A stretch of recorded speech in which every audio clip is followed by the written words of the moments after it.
नमस्कार। मैं गौरव स्वागत करता हूं आपका आपके अपने चैनल ग्रैंड गौरव के ऊपर।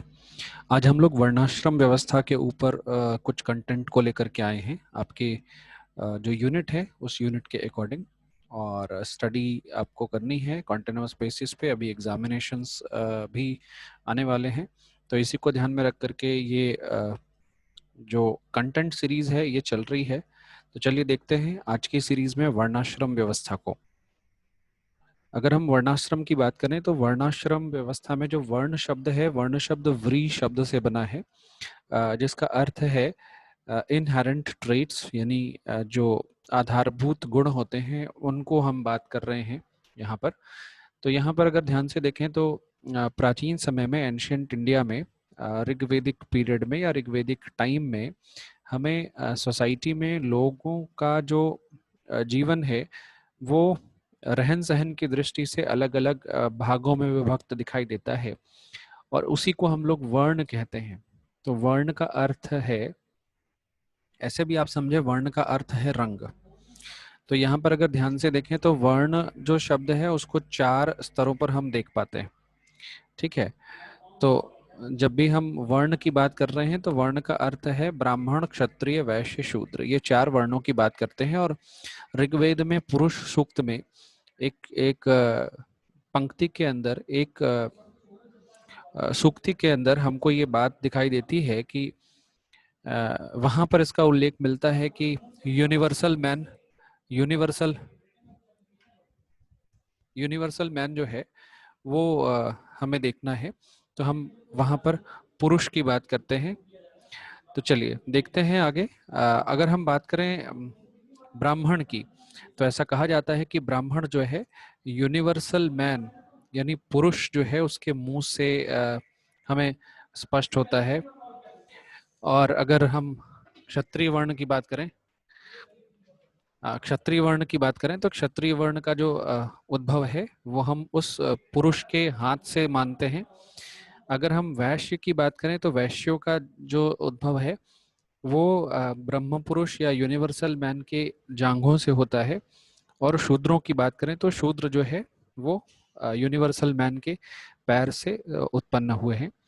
चलिए आगे बढ़ते हैं। अगर हम डिवीजन को देखें तो ये डिवीजन बेसिकली ड्यूटीज के बेसिस पे असाइन हुए थे, यानी लोगों के द्वारा जो उनका इंटरेस्ट है, उनका जो प्रेफरेंस है, उनकी जो एबिलिटी है, उन्होंने जो स्किल हासिल की, उसके बेसिस पे वो अपने आप को किसी एक वर्ण में स्थापित करते थे।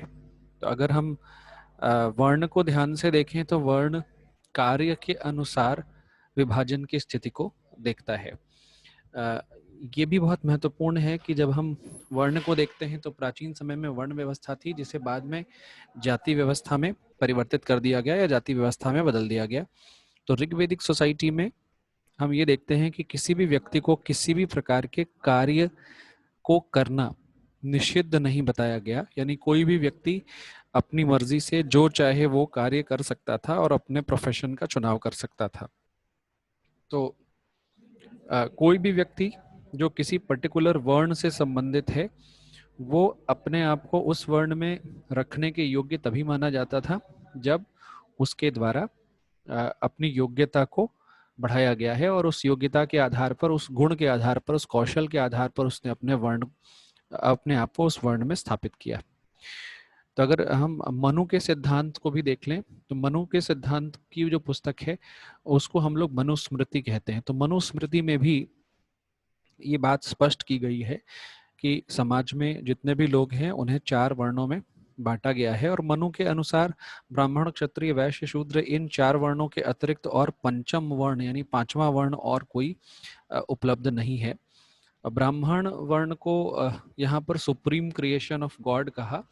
बहुत हद तक बहुत सारे लोग इस विचार का विरोध भी करते हैं, क्योंकि जब ये व्यवस्था की बात हम करते हैं वर्ण व्यवस्था की, तो वर्ण व्यवस्था वैदिक कालीन व्यवस्था है और इसमें ये बात कही जाती है कि ज़्यादातर चीज़ें जो वैदिक काल में हुई वो स्वेच्छा से होती थी। अगर एक एक करके हम बात करें तो ब्राह्मण वर्ण का जो कार्य था वो क्या था। तो ब्राह्मण वर्ण ज़्यादातर पृष्ठ या पुजारी टीचर यानी गुरु के रूप में, इंटेलेक्चुअल यानी बौद्धिक क्षमताओं का प्रयोग करने वाले व्यक्ति के रूप में देखे जाते थे। ब्राह्मण लोगों को एजुकेशन देते थे, स्पिरिचुअल लीडरशिप प्रोवाइड करते थे, विजन और वैल्यू को प्रेजेंट करते थे। ट्रेडिशनली अगर देखें तो ट्रेडिशनल लेवल पे हम डिफरेंट टाइप के टास्क को हम ब्राह्मणों द्वारा देखते हैं, जिसमें वेदों का अध्ययन करना, वेदों का अध्यापन करना, ज्ञान से संबंधित चीज़ों को करना, सलाह देना, रिलीजियस सेरेमनीज को परफॉर्म करना, सैक्रिफाइसेस को करना और डिफरेंट रिचुअल्स को परफॉर्म करना। इसके साथ ही साथ ब्राह्मण जो है वो भिक्षाटन के लिए भी जाने जाते थे और स्वयं वो दान का कार्य करते थे। वो गाइडेंस देते थे लोगों को, क्षत्रियों को स्पेशली। राजा को राजगुरु द्वारा ज्ञान प्रदान किया जाता था और इस प्रकार की चीज़ें वहाँ पर हमें देखने को मिलती हैं। तो ब्राह्मण शब्द जो है अपने आप में बताता है, ब्राह्मण का जो अर्थ है वो है ब्रह्म को जानने वाला। तो कोई भी व्यक्ति जिसने ब्रह्म को जान लिया है, जिसने आत्मा और परमात्मा के स्तर पर ज्ञान को अर्जित कर लिया है और वो उसी स्तर पर अपने आप को आगे ले जाता है, वो आइडियल क्वालिटीज़ को होल्ड करता है, ऑनेस्टी को, इंटीग्रिटी को, क्लीनलीनेस, प्योरिटी, नॉलेज और विजडम जैसी चीज़ों को वो केटर करता है, तो वो ब्राह्मण वर्ण में आता है। अगर हम क्षत्रिय वर्ण की बात करें तो क्षत्रिय वर्ण अपने आप में वॉरियर्स, पुलिस या एडमिनिस्ट्रेशन में लोग माने जाते हैं। अगर क्षत्रियों की बात करें तो हम नोबिलिटी की बात करते हैं, प्रोक्टेटर्स ऑफ सोसाइटी, यानी ये ऐसे लोग समाज के रक्षक माने जाते थे। वुमेन और चिल्ड्रन के लेवल पे, ब्राह्मण के लेवल पे, गायों के लेवल पे और जो बड़े और बुजुर्ग लोग हैं, जो वृद्ध लोग हैं, उनकी सुरक्षा का काम भी क्षत्रियों के हाथ में होता था। क्षत्रिय अपने ड्यूटीज को लोगों के लिए परफॉर्म करना ज़्यादा अच्छा मानते थे। किसी भी क्षत्रिय के लिए युद्ध में वीर गति को प्राप्त करना ये बहुत विशेष श्रेयस्कर माना जाता था और क्षत्रिय होना अपने आप में गर्व का विषय होता था।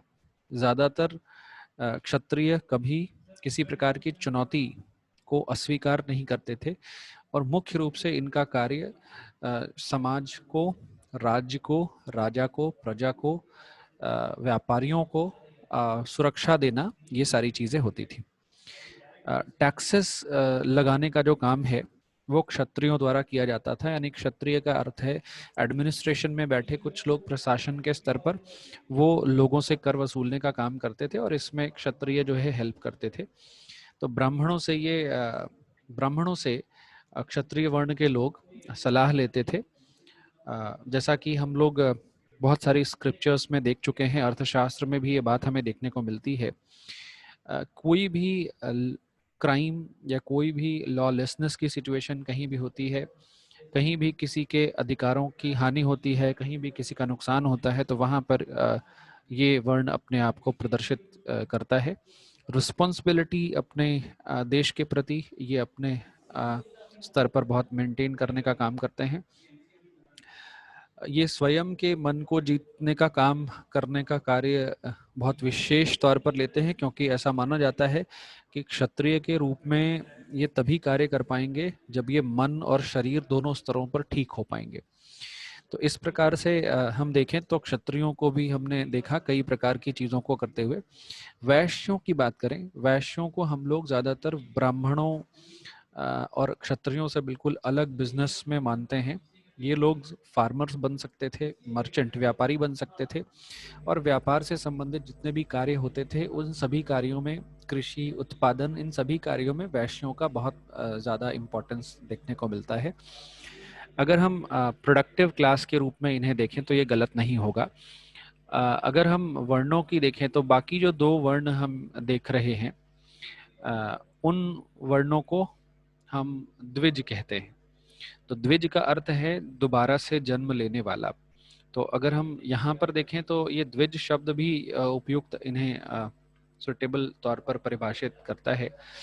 इनका जो कार्य है ये जानवरों की सेवा करना, जानवरों की रक्षा करना, पृथ्वी यानी भूमि पर कार्य करना, वेल्थ को क्रिएट करना, प्रॉस्पेरिटी को क्रिएट करना, वर्कर्स के साथ काम करना, भोजन के लिए, वस्त्र के लिए, ट्रेड के लिए, और साथ ही साथ टैक्सेस को प्रोवाइड करना, टैक्सेस देना। जनता में वैश्य जो है वो ऐसे वर्ण के लोग थे जिसमें सभी वैश्य ज्यादा से ज्यादा कर वो राजा को या राजा के राजकोष में जमा कराने के अधिकारी माने जाते थे। शूद्रों के स्तर पर देखें तो शूद्र ज्यादातर आर्टिसंस यानी ज्यादातर छोटे मोटे कला की चीजों को करने का काम, साफ सफाई करने का काम, इस प्रकार की चीजें किया करते थे। और अगर स्कंद पुराण के एक लाइन को देखें, एक पंक्ति को देखें, तो स्कंद पुराण में ये बात कही जाती है, जन्मना जायते शूद्र, यानी जन्म से हर व्यक्ति शूद्र होता है। तो जब यहाँ पर ये स्कंद पुराण में ये बात कही गई कि जन्मना जायते शूद्र, तो इस आधार पर कही गई कि जन्म से हर व्यक्ति शूद्र है, यानी यहाँ गुणों से विहीन होने की बात वहां पर स्पष्ट की गई कि जैसे ही बच्चा जन्म लेता है वो सांसारिक स्तर पर ज्ञान, गुण, कौशल इत्यादि में उसमें कमी होती है, लेकिन जैसे जैसे वो ज्ञान को अर्जित करता जाता है, वो गुणों को हासिल करता जाता है, वो कौशल सीखता जाता है, उन सभी के आधार पर वो अपने आप को किसी एक वर्ण में स्थापित कर सकता है। शूद्र को अगर देखें तो ये अकेला ऐसा सेक्शन है जो बाकी अन्य वर्णों द्वारा स्वीकृत नहीं माना जाता। दूसरे वर्ण जो है वो ऑक्यूपेशनली और फाइनेंशियली सेल्फ सफिशिएंट माने जाते हैं, लेकिन शूद्रों के स्तर पर ये बात देखने को नहीं मिलती। ये जो वर्ण है, शूद्र जो वर्ण है, ये बाकी तीन वर्णों के सेवा, उनके कार्यों की सरलता, उनके लिए व्यवस्था इत्यादि के कार्यों में ज़्यादा महत्वपूर्ण माने जाते हैं। शूद्रों को सेवक के रूप में, शूद्रों को एक तरह से कुछ जनरल प्रिंसिपल्स फॉलो करने पड़ते थे, और साथ ही साथ इन्हें बहुत सारे अधिकार जो बाकी वर्णों को प्राप्त थे, वो बाकी वर्णों को प्राप्त होने वाले अधिकार इन्हें प्राप्त नहीं होते थे। लेकिन ये एक बायसनेस थी जिसे बाद में क्रिएट किया गया। अदरवाइज ऋग्वेदिक पीरियड में हम देखें तो ब्राह्मण, क्षत्रिय, वैश्य, शूद्र, ये चार वर्ण तो थे, लेकिन इन वर्णों में हमें समानता भी देखने को मिलती थी, और एक वर्ण प्रत्येक दूसरे वर्ण के प्रति सम्मान का भाव रखता था। लेकिन पोस्ट वैदिक पीरियड में जब हमने वैदिक सिद्धांतों में परिवर्तन का काम शुरू कर दिया और बहुत सारे पंथ और बहुत सारी परंपराओं का विकास शुरू हो गया, तो वहां पर ये जो वर्ण व्यवस्था है इसे ही धीरे धीरे समय के साथ साथ लोगों ने जाति व्यवस्था में बदल दिया अपने फायदे के लिए। तो इन सारी चीजों के साथ हम यहीं पर अपने इस सेशन को रोकते हैं। अगले सेशन में अगले कंटेंट के साथ हम फिर आपसे मिलेंगे आपके अपने चैनल ग्रैंड गौरव के ऊपर। हमारा चैनल का जो लिंक है वो आपकी स्क्रीन पे आप देख पा रहे हैं। आप कभी भी हमारे लिंक पर जाकर या यूट्यूब पर जाकर ग्रैंड गौरव सर्च करें और वहां जाकर के हमारे चैनल को सब्सक्राइब करें, लाइक करें, शेयर करें, और अपने वैल्यूएबल कमेंट्स और एडवाइजेस और सजेशंस हम तक ज़रूर पहुंचाएं। Thank you.